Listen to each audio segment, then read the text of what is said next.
Back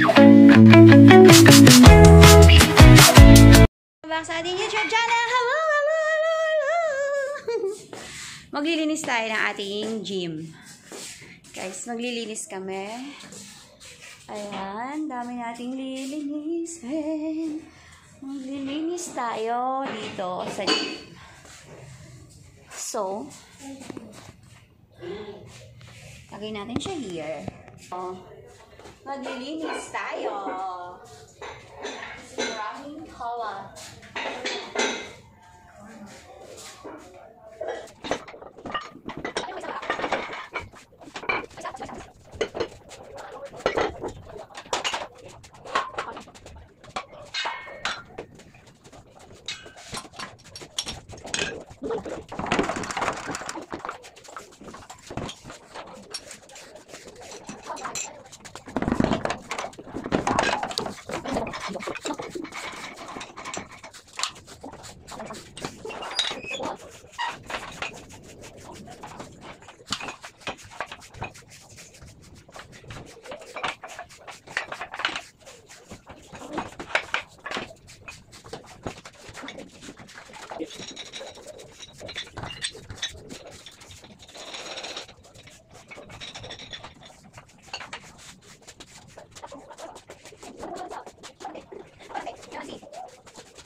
So, ayun guys, and nakapaglinis na tayo. So, ayun. Ganito yung ginagawa na tuwing gabi. Ngayon, ang oras ay 10:27 na siya ng gabi. So, guys, sasara na namin yung gym. Kasi, yung bata na to, lagi siyang nandito sa amin. Oo, minsan, dito siya, pinapakain namin siya. Kapitbahay namin siya. Nauutusan namin siya dito minsan. Pag magbibili lang ng mga pagkain sa labas, yun. O kaya may papakuha lang kami. Tapos binibigyan siya. Nasa third floor po kasi yung aming gym. So, ayan siya. Ayan yung baba. Ayan. Yung baba. Nasa third floor. Itong third floor na to ay sa kapatid niya, kila ate.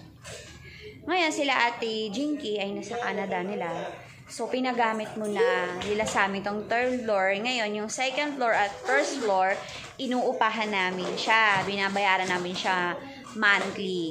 So, ang nangyayari, itong simula third floor hanggang second floor, kami po ang gumagamit. Yung first floor namin, ay yun yung rental namin. Doon namin siya nilalagay. Yung second floor namin, ito yung computer shop. Then yung third floor namin, ito yung gym.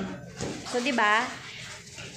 Ginawa namin siya lahat ng access for business, not liabilities, kasi naman, sayang din. Yun yung kikitain mo. So, ginawa namin, sinusyonan namin ng paraan na ma-occupied siya lahat, na malagyan namin siya ng mapapakinabangan namin talaga siya ng husto. Dahil nga, mahirap mangupahan, guys. Mahirap. Yun yung una. Tapos, kung wala kang source of income na pumapasok sa'yo, lahat ng money mo ay palabas, mahirap talaga. So, kaya, ginagawa namin siya, lahat na talaga na magagamit namin. Kasi talaga guys, kung bakit din namin kinuha to, ay lalo na nga yung sinabi ko sa isa kong vlog last days. Bahain nga yung lugar namin dito. So, kailangan talaga, meron kaming paglalagay ng mga gamit na nasa baba. Dito namin siya ilalagay sa taas. So, para safe na talaga siya. So, ayun guys. Gabi na at kailangan na nating matulog. Okay, bye-bye. See you in my next vlog. Bye-bye.